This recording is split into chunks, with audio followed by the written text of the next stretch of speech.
So this is the road I grew up on here. This one is probably just over a mile long. It's a snowmobile trail in the winter, and then this comes out onto another side road. It was awesome growing up in the middle of nowhere. It wasn't awesome being poor, but definitely awesome growing up in the middle of nowhere. And it's a cool little back road. Again, it'll be shut down when winter hits as a snowmobile trail. But the BJJ widow, Amanda, say what's up. Hi. No cappuccinos this morning. Why? Because we're fasting. Because we're going to get our blood work done. I get my blood work done. This is year number 3. And this is the first time for Amanda. It's not the first time for these different tests. She says I need gum. Thank you. Getting testosterone levels done and total and free testosterone. My levels have been pretty good the last couple of years, about 500. But we're getting older, and I think one of the things that I've failed to do is make sure everything's good, all right? And I'll tell you, Amanda forced me this year.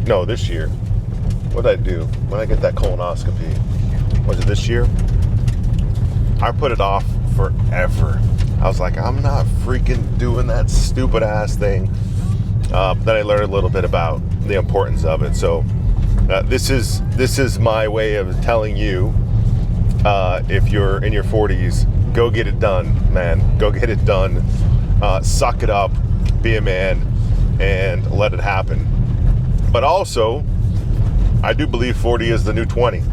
I think people are just much healthier these days, and you've heard me say, like, health and wellness is the opium of the day. It's the thing that people covet. It's the thing that people want. It's the drug of choice, and I think that's freaking awesome. I think this health and wellness movement, there's still such a huge gap between health and then obesity. There's like no middle ground. As this middle class gets stripped away, it also seems like the health movement is only available for certain people, and I don't think that's good. The good news is all the information is out there and free if people want to know more about how to get healthy. This weekend we were with a friend of ours who played in the NHL, and he's First Nation, and he was telling us about how he grew up, and he grew up really pretty poor in like a very small home with 2 other siblings. What was he for native? Do you remember? I can't remember what he was for a native, but it was definitely a different way than I grew up. Again, we're on this dirt road that I grew up on, and technically I grew up poor, like welfare, little blue tokens I brought in when I went to school to make sure I could get my free lunch at school. But there's levels of that too. Even in America, compared to other countries, there's levels. And this kid we were with this weekend, he was a goalie in the NHL, a very successful one. And we were just sitting at the house, kind of talking about his background and how he grew up. And he grew up. He went to the last, was it called the charter school? Residential school.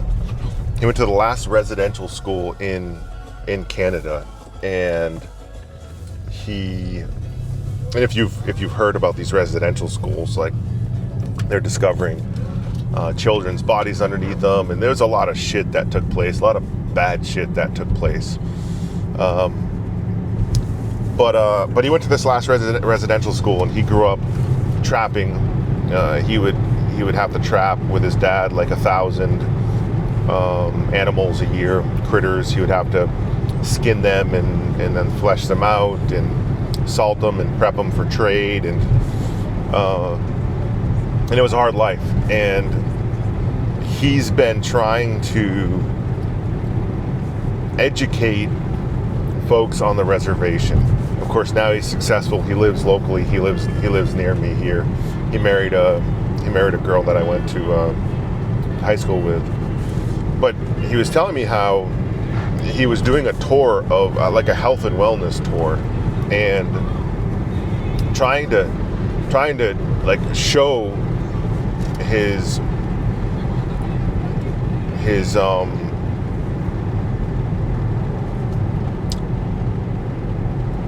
not only family but community, and not only his community but you could say the whole community, how being healthy is a good thing. And when he said he went way up north, and he was doing a hockey clinic, but also part of this was educating the kids on, like, just don't drink the soda, and a lot of them are consuming like soda and fried chicken a lot, and it's just very unhealthy. And he would do this whole seminar, and he would get all the kids buy-in, and then they'd be at the hockey rink, and the moms would come down, and they would just line up the soda for the kids, like on the edge of the hockey rink. That was their water. And he was trying to coach them on like drinking water, like putting something good in your system. And it's the parents that are actually giving their kids the Mountain Dew and the Dr. Pepper, and I think he said grape. The grape soda was a big one. And it was a bit futile trying to educate these kids, and all he's doing is hoping that it sticks with them just a little bit. It sticks with them. That when they grow up, they're going to change their ways. But normally you're a product of your environment, right? Of course, he decided to change that. He decided to break outside of that, the way he grew up, and find upward trajectory. But that is a rare situation. So it is a bit of a pandemic. The health and wellness crisis is a bit of a pandemic, and at times it feels like it's only available, and or the education only goes as deep as someone is willing to listen, especially when someone's in survival mode. I remember when I was growing up, if there was food in the house, we were eating it. If there was soda in the house, we were drinking it, and there wasn't a lot because my mom couldn't afford brand name goods, so we were always eating, like O's, instead of Cheerios, it was just O's. A lot of goods from the thrift store. We had this thrift store called the J.J. Neeson thrift store, and so we'd get like, week-old bread or, things like that. But we weren't thinking about what we were putting in our systems. If there was food, we were eating it. Didn't matter what it was. Didn't matter if it was good for you or not. And I just think that is the way things are, and I'm not sure how to change that. I think it has to change within the family first. Somebody has to make a decision first to drive change. Just like anything else in life, just like upward trajectory in life, just like trying to break outside your circumstance and break the cycle, someone has to be first.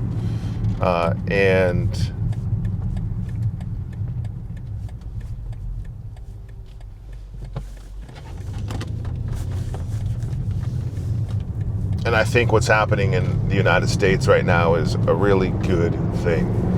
I think this movement of health and wellness, I think this movement of pulling out the red dyes and the chemicals I think that's a really great thing. What we've been trying to do on Jocko Fuel is we've been trying to change the whole industry. Not only the supplement industry, but also the beverage industry. Like, we were the first ones to come out with a clean energy drink that had less than 100 milligrams of caffeine. We're the first ones. We're the first ones to not have preservatives, that pasteurized our beverage, our clean energy drink. The first ones to not have artificial sweeteners in it. And you know, that's kind of bold to do that, but it's proven out the right way. And then we took that model and we took it into protein drinks. And we did the same thing with protein drinks, our Jocko Milk, and then we did the same thing with hydration drinks. We actually only put in the drink what's in a drop of sweat. So the chemical compounds that are in a drop of sweat, we put in the hydration drink. And then if you look at all of our supplements, it's the same thing. It's clean. And so we're trying to do our part from a nutritional side of changing the industry. And of course, that's not available to everybody. Our hopes is that it will be. We're in Walmart now, which is great, but not with all the products. And that was a big initiative we had, almost a decade ago now, as we try and change the consumer behavior for manufacturing and for apparel and footwear and the manufacturing side of things. Like, the same passion and vision we had for that, we also had for what you put in your body, not just on your body. And so sometimes people ask how we're doing two things at the same time. And when I explain it like that, it's like, oh, that makes sense. Trying to just make better humans. I know we're not going to change the world. I know the folks up in the Arctic Circle who are living off of grape soda and fried chicken and, driving 3 hours to Tim Hortons in the morning to get a cup of coffee and drive 3 hours back. I know the message probably isn't going to reach them right off, but I do believe that setting something in motion, once in motion, with momentum, is going to be hard to contain, very hard to contain. And so for myself, and what you should do also for yourself, is make sure that as you move through life and go from 20 years old to 30 years old to 40 years old, you're keeping your body in motion. I think that's so damn important. And most of the work is done yourself. I don't want to end up on medication when I'm 70 or 80 years old, on blood thinners and all sorts of other bullshit, because I didn't take care of myself. And of course, in my position, I do have the privilege to get my blood work done every year and get my levels checked and just make sure everything is dialed in as I approach 50 here. I'm 46, about to be 47 in a few months. So we're all trying to live healthier, trying to live longer, and health and wellness is the opium of the day. So just a message out there to say, hey, you've got a choice. The choice is yours. The information is out there. The knowledge is out there. It's all free. You can learn how to live a healthier life, how to be healthy, how to cook healthy and eat healthy, how to treat your body, to keep your body in motion, to stay healthy. And if you can do those things, you can change the trajectory in life, just like my friend who broke outside of the res, just like I did growing up on that old dirt road, living the poor kid life. You can too. So little motivation this morning, hopefully for you, a little insight as I head to southern Maine to get stuck with a needle. Peace.